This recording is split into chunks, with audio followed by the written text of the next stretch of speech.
Dr. Abdulaziz, Dr. Idris Abdulaziz. Na'am.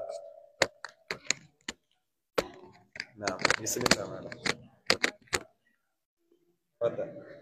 أعوذ بالله من الشيطان الرجيم بسم الله الرحمن الرحيم رب اشرح لي صدري ويسر لي أمري واحلل عقدة من لساني يفقهوا قولي أما بعد السلام عليكم ورحمة الله وبركاته. kamar yadda malam ya gabatar kafin nan ni ba mutum bane wanda yake boye sananne ne gare ku, kamar yadda yake sunana Abdulaziz Idris.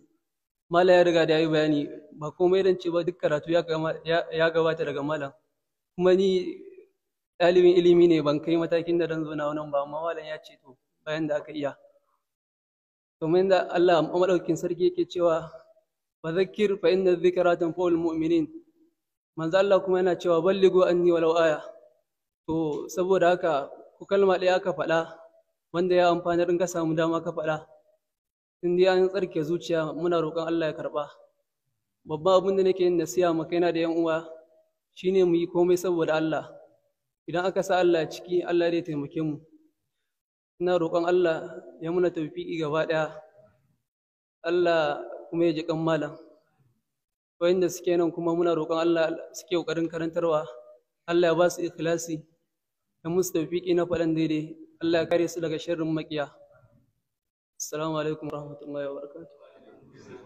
Ne shine babban ɗa daga cikin ƴaƴan malaminmu Dr. Tauhid Sheikhul Allama Al-Mujaddid Al-Mu'asir na tauhidi na Afirka. Allah madaukakin sarki ya samu dace. A cikin maza a cikin maza.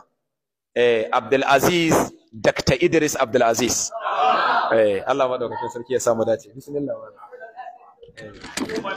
Shi ma yawa Dr. Idris Dr. Abdulaziz Dr. Idris Abdulaziz.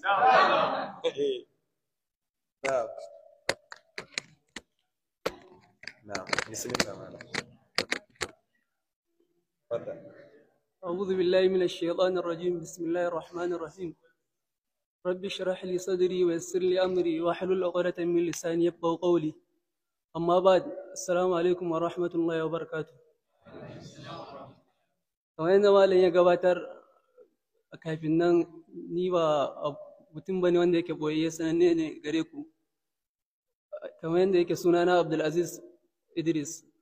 Malam ya riga da ya yi bayani, ba komai dan ce ba, duk karatu ya gabata daga malam, kuma ni ɗalibin ilimi ne, ban kai matakin da dan zo na wannan ba, amma malam ya ce to bayan da aka iya. kamar yadda Allah madaukakin sarki yake cewa fa zakkir fa inna dhikra tanfa'ul mu'minin, manzo Allah kuma yana cewa ballighu anni walau aya. To saboda haka ku kalma ɗaya aka faɗa wanda ya amfanar in ka samu dama ka faɗa, in dai an tsarke zuciya muna roƙon Allah ya karɓa. Babban abin da nake yin nasiha ma kaina da yan uwa shine mu yi komai saboda Allah. Idan aka sa Allah ciki, Allah zai taimake mu. Ina roƙon Allah ya muna tawfiki gaba ɗaya, Allah kuma ya ji kan malam. Wayanda suke nan kuma muna roƙon Allah suke ƙoƙarin karantarwa, Allah ya ba su ikhlasi, ya musu tawfiki na faɗan daidai, Allah ya kare su daga sharrin maƙiya. Assalamu alaikum warahmatullahi wabarakatuh.